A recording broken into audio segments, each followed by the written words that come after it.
Hello everyone, welcome back to my channel study with Jyoti. तो आज हम डिस्कस करेंगे गुप्त काल के बारे में। जो गुप्त काल है, इसका जो उदय हुआ था वह 3री शताब्दी के अंत में प्रयाग के निकट कौशाम्बी में हुआ था। जो गुप्त काल है ये लगभग 319 ईस्वी से लेकर के 550 ईस्वी तक रहा। तो जो गुप्त साम्राज्य है इसके जो संस्थापक थे तो वो थे श्री गुप्त। श्री गुप्त के बाद आते हैं इनके उत्तराधिकारी घटोत्कच गुप्त। श्री गुप्त और घटोत्कच गुप्त दोनों ही पूर्ण स्वतंत्र शासक नहीं थे। फिर घटोत्कच गुप्त के बाद आते हैं चंद्रगुप्त प्रथम। यही गुप्त वंश के वास्तविक संस्थापक माने जाते हैं और यहीं से ही गुप्त संवत 319 ईसा प्रारंभ होता है। चंद्रगुप्त प्रथम के बाद इनके उत्तराधिकारी होते हैं समुद्रगुप्त। जो समुद्रगुप्त है इनके जो उपनाम है वो कहा जाता है इनको भारत का नेपोलियन। भारत का नेपोलियन इनको इसलिए कहा जाता है क्योंकि इन्होंने 22 राजाओं को हराया था और इनको उपाधि मिली थी श्री विक्रम, प्रकर्मांक और अश्वमेघकर्ता की।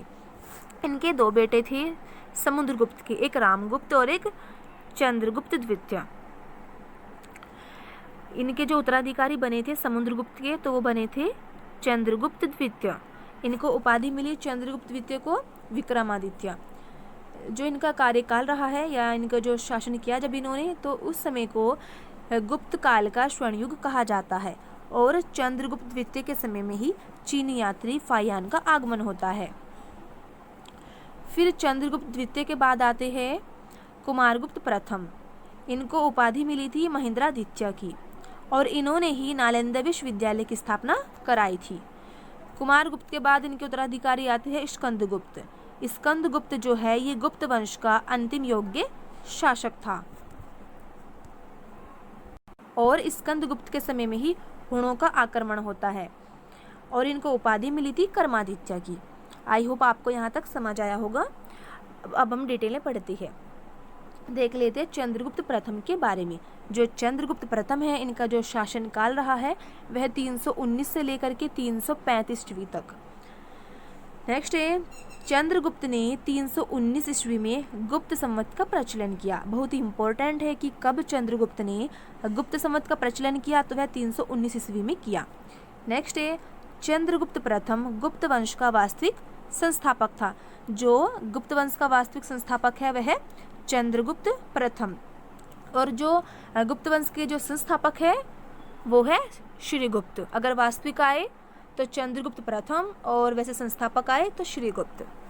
ठीक है। नेक्स्ट है चंद्रगुप्त प्रथम ने महाराज धीराज की उपाधि धारण की थी। महाराज धीराज का मतलब होता है राजाओं का राजा। नेक्स्ट है चंद्रगुप्त प्रथम ने ही गुप्त संवत चलाया था, यानी कि इन्होंने गुप्त संवत की शुरुआत की थी।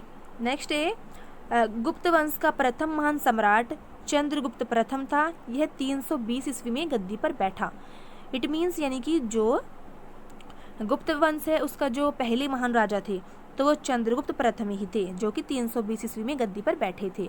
इन्होंने लिच्छवी की राजकुमारी कुमार देवी से विवाह किया, यानी कि जो इनकी पत्नी का नाम था वो था कुमार देवी, जो कि लिच्छवी की राजकुमारी थी। नेक्स्ट है इन्होंने सोने के सिक्के चलवाए जिन्हें दिनार कहा जाता था। पूछ लिया जाता है कि दिनार किसे कहा जाता है, तो जो चंद्रगुप्त प्रथम ने सोने के सिक्के चलवाए थे उनको दिनार कहा जाता था। नेक्स्ट है चंद्रगुप्त प्रथम व इनकी पत्नी कुमार देवी, इन दोनों का ही चित्र सिक्कों पर अंकित है। इन सिक्कों को ही राजा रानी प्रकार का सिक्का कहा जाता है। देखते हैं नेक्स्ट। चंद्रगुप्त प्रथम की मृत्यु 335 ईस्वी में हो गई थी। फिर इनका बेटा समुद्रगुप्त राजा बना। जब इनकी मृत्यु हो गई चंद्रगुप्त प्रथम की 335 ईस्वी में, फिर इनके बाद जो इनका बेटा है समुद्रगुप्त वो राजा बनते हैं। नेक्स्ट है सबसे ज़्यादा सोने के सिक्के जो चले वो गुप्त वंश में ही चले। आई होप आपको यहाँ तक समझ आया होगा। चंद्रगुप्त प्रथम की मृत्यु के बाद फिर जो राजा बनते हैं वो बनते हैं उनके बेटे समुद्रगुप्त। जो इनका शासनकाल रहा है वह 335 से लेकर के 375 ईस्वी तक। नेक्स्ट इसमें इसने 22 राजाओं को हराया। जो समुद्रगुप्त है इन्होंने 22 राजाओं को हराया था, इसलिए इनको भारत का नेपोलियन कहा जाता है। भारत का जो नेपोलियन कहा है इनको तो ये V.A. स्मिथ ने कहा है। बहुत ही इम्पोर्टेंट है। नेक्स्ट है समुद्रगुप्त की उपलब्धियाँ हरिशेन द्वारा रचित प्रयाग प्रशस्ति अभिलेख से प्राप्त होती है। यानी कि जो समुद्रगुप्त है उनके बारे में जो जानकारियाँ मिलती है वो प्रयाग प्रशस्ति अभिलेख से मिलती है, जो कि हरिशेन ने लिखा था। नेक्स्ट है समुद्रगुप्त का दरबारी कवि हरिशेन था। जो हरिशेन था वो समुद्रगुप्त का दरबारी कवि था। नेक्स्ट है प्रयाग प्रशस्ति की रचना हरिसेन ने की थी। नेक्स्ट है समुद्रगुप्त ने कविराज की उपाधि भी धारण की थी, यानी कि इनको कविराज भी कहा जाता था। नेक्स्ट है इसने अश्वमेध यज्ञ भी कराया। जो पहली बार गुप्त वंश में जो अश्वमेध यज्ञ कराया तो वो इन्होंने कराया था, यानी कि समुद्रगुप्त ने। इसकी तस्वीर सिक्कों पर मिली वीणा बजाते हुए और शेरों का शिकार करते हुए।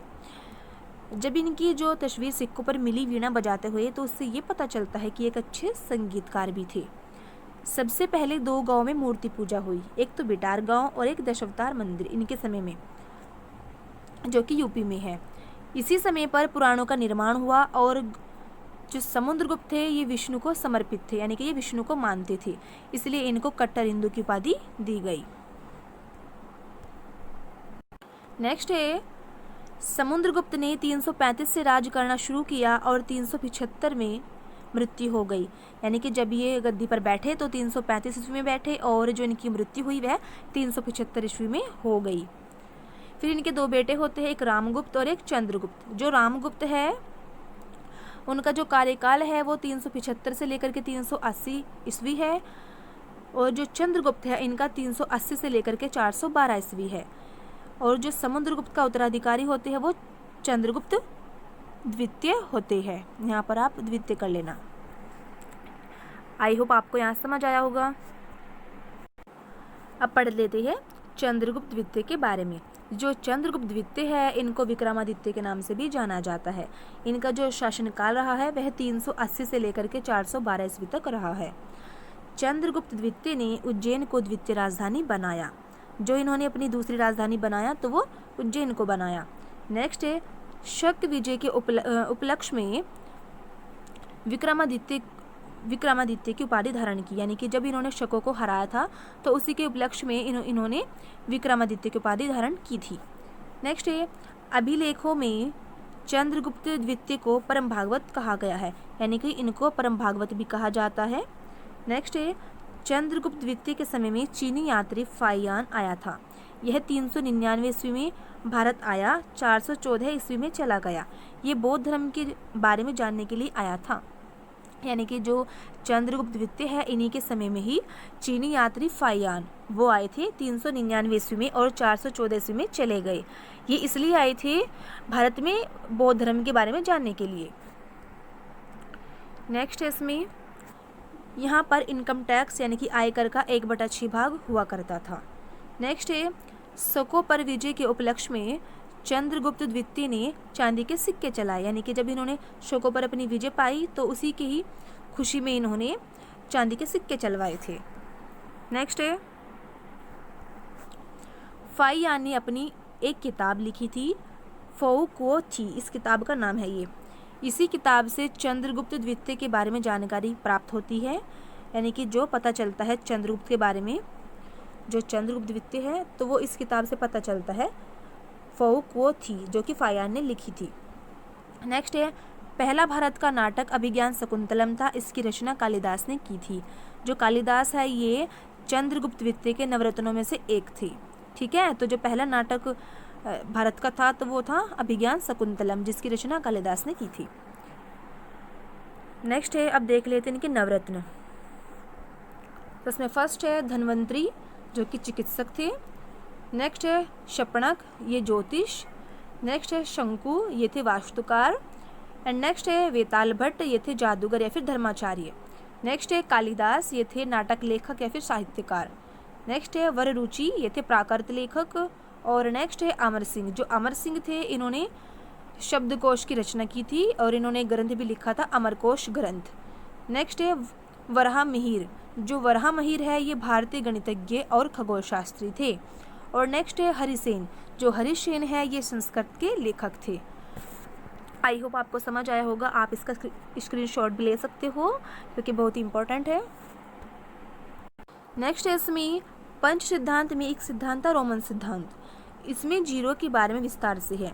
इसको हरिसेन ने लिखा था, यानी कि जीरो के बारे में जो विस्तार से लिखा है वो रोमन सिद्धांत में है और इसकी जो रचना की थी वो हरिसेन ने की थी। नेक्स्ट है चंद्रगुप्त द्वितीय की मृत्यु 412 ईस्वी में हो गई थी।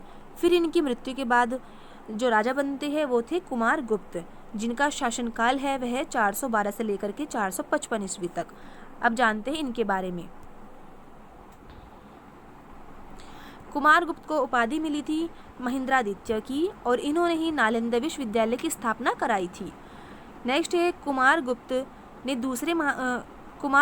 दूसरे महान शासक थे जिन्होंने अश्वमेध यज्ञ कराया था। जो पहला अश्वमेध यज्ञ कराया था वो समुद्रगुप्त ने कराया था और जो दूसरा कराया वो कुमार गुप्त ने कराया। कुमार गुप्त शिव का उपासक था, यानी कि शिव को मानते थे ये, और यहीं से शिव मंदिर बनने शुरू हुए कुमार गुप्त के समय से ही। ठीक है। नेक्स्ट है कुमार गुप्त का उत्तराधिकारी स्कंदगुप्त हुआ। अब जान लेते हैं स्कंदगुप्त के बारे में। जो स्कंदगुप्त है इनका जो शासनकाल रहा है वह 455 से लेकर के 467 ईस्वी तक रहा है।